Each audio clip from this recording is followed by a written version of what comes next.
আসসালামু আলাইকুম দর্শক। এই মুহূর্তে প্রকৃতি অত্যন্ত নিষ্ঠুর আচরণ করছে আমাদের সাথে। হতে পারে সেটি আমাদের পাপের কোনো কারণে। যাই হোক, প্রচণ্ড তাপদাহে মৃত্যুর মতো ঘটনাও ঘটেছে। এমত অবস্থায় আমাদের শিক্ষা প্রতিষ্ঠান নিয়ে হাইকোর্ট থেকে যে নির্দেশনা দিয়েছিল, সেই নির্দেশনায় দ্বিমত পোষণ করেছেন আমাদের শিক্ষামন্ত্রী। শুধু দ্বিমত পোষণ করেননি, আইনজ্ঞদের মতে তিনি ঔদ্ধত্যপূর্ণ আচরণ করেছে। এমন একটি সংবাদ দৈনিক ইনকালাব থেকে আমি আপনাদের সঙ্গে শেয়ার করছি।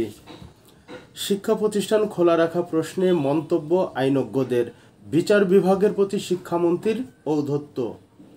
কথায় কথায় হাইকোর্ট দেখালেও এবার খোদ শিক্ষা মন্ত্রণালয়কেই দেখা গেল উচ্চ আদালতের প্রতি ন্যূনতম ভ্রুক্ষেপ না করতে।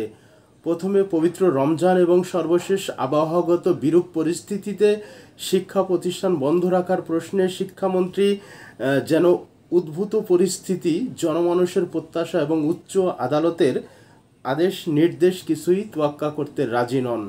শিক্ষামন্ত্রীর এমন মানসিকতার বহিঃপ্রকাশকে ইগো, এমনকি ঔদ্ধত্য বলে মন্তব্য করেছেন আইনজ্ঞরা।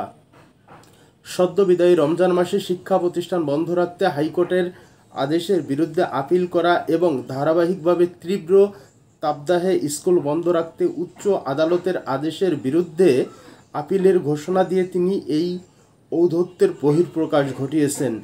আইনজ্ঞরা মনে করছেন এটি শুধু ব্যক্তিমন্ত্রী বনাম বিচারাঙ্গনী নয়, গোটা সরকারকেই বরং বিচার বিভাগের মুখোমুখি দাঁড় করিয়ে দেওয়ার চেষ্টা, যা বর্তমান সরকারকে শুধু বিব্রতই করছে না, সরকারের প্রতি অভিভাবক সহ সাধারণ মানুষের বিদ্বেষ ও ঘৃণার যোগান দিচ্ছে। তাদের মতে এটি সংশ্লিষ্ট মন্ত্রীর ব্যক্তিগত ইগো এবং ঔদ্ধত্যপূর্ণ মানসিকতার বহিঃপ্রকাশ।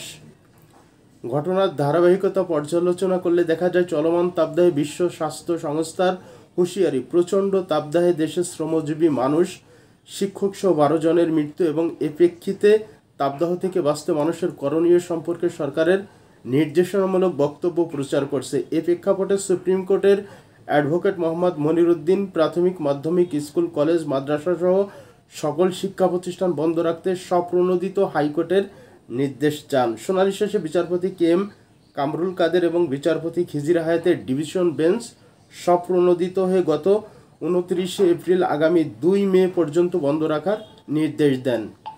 শিক্ষা মন্ত্রণালয়ের সচিব, প্রাথমিক ও গণশিক্ষা সচিব সহ সংশ্লিষ্টদের এ নির্দেশ প্রতিপালন করতে বলা হয়।